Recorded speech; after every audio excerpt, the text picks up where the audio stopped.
Sveiki 1000 elektriniečių. Sekmadienio gražus rytas. Ir noriu priminti, kad turėsime šiandien tiesioginę transliaciją. Tai yra sekmadienis, balandžio 27 dieną, 8 val. Vakare mūsų Facebook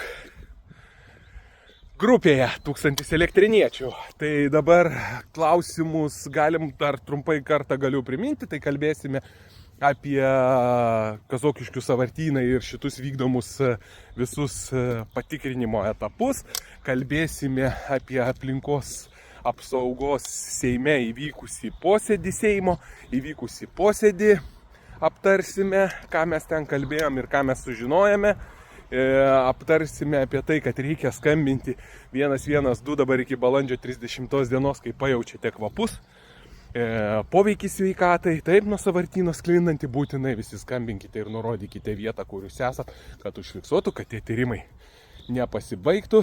Tada aptarsim muziejų, kurie čia nori tą inovatyvų informatikos kažkokį tą centrą statyti už ES lėšas ir savivaldybės lėšas. Aptarsime būtinai šitą klausimą. Ar mums to reikia, ar mes turim specialistų, ar pasiruošę ir kaip tai paveiks meno mokyklą, kultūros darbuotojus. Tada aptarsime apie pasikeitusius tam tikrus dalykus, pozityvius, kuriuos iššaukė mūsų 1000 elektriniečių ir visos bendruomenės veiksmai. Taip pat yra naujiena, kad dega atliekų, šiandien ryte pasirodė informacija, kad dega atliekų rūšiavimo bazė Vilniuje. Tai reiškia, kur visos atliekos važiuoja ir ten jas atrūšiuoja, kažkiek atmėto ir tik dalis patenka į sąvartyną. Tai būtinai aptarsim, kokios tai pasekmės, nes jeigu ta bazė neveiks ir nebus nukreipta į kitus regionus, kurie yra toli, kilometražas didelis ir ten turbūt pajėgumai tam tikri yra, o Vilniaus regionas, mes žinom, yra pats didžiausias. Tai reiškia, visos atliekos vežamos bus į Kazokiškių sąvartyną su visais tai pasiekmėmis. Taip pat aptarsime, ačiū, kurie atsiuntėt apie tai, kad Dovydas Bliujus vėl skleidžia melą ir šmeižtą apie 1000 elektriniečių.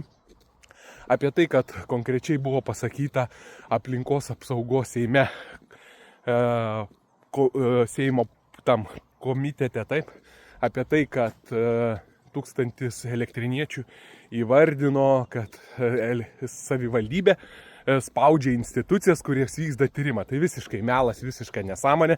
Apie tai nebuvo kalbama, buvo kalbama apie tai, kad šitam sąvartynui egzistuoti iš tikrųjų yra tik dvi sąlygos. Taip? Viena sąlyga tai yra spaudimą daryti institucijoms, kurios tyria. Mes žinom, kad tai smirda, kad tai yra poveikis ir jeigu tyrtume sąžiningai, nuosekliai ir informuotume visuomenę apie tai, kad vyksta tyrimai, suteikit medžiagą, tada tas sąvartynas tikrai negyvuotų. Ir kita tai yra tildyti visuomenę, apie ką vat ir buvo įvardinta, kad būtent visuomenė gyvenanti čia sulaukia spaudimo iš Elektrėnų savivaldybės politikų ir tas yra akivaizdu, kratos, tie, kurie pasisako prieš sąvartyną ir visa istorija rodo ir buvo kažkada, kai protestas ir policija iškviesta, rankos laužiamos, išvežami ir taip toliau, ir taip toliau. Ir aktyvistai, kurie pasisako prieš sąvartyną, lygiai tą patį gali patvirtinti, kad spaudimas bendras yra. Ir tą paneigti yra sunku. Tai yra du skirtingi dalykai. Spaudimas visuomeniai kalbėti apie sąvartyną, spaudimas visuomeniai veikti prieš sąvartyną, kad turėti kitą aplinką ir sakymas, kad 1000 elektriniečių pasisakė apie tai, kad savivaldybė spaudžia institucijas, tai visiška manipulacija, bet mes nesistebim, nes suprantam, kad šitie politikai nori išlaikyti savo įtaką savivaldybei, laiminėti toliau lektoriavimo konkursus po 50 000 eurų, nuomoti skėčius, pardavinėti pakrantės.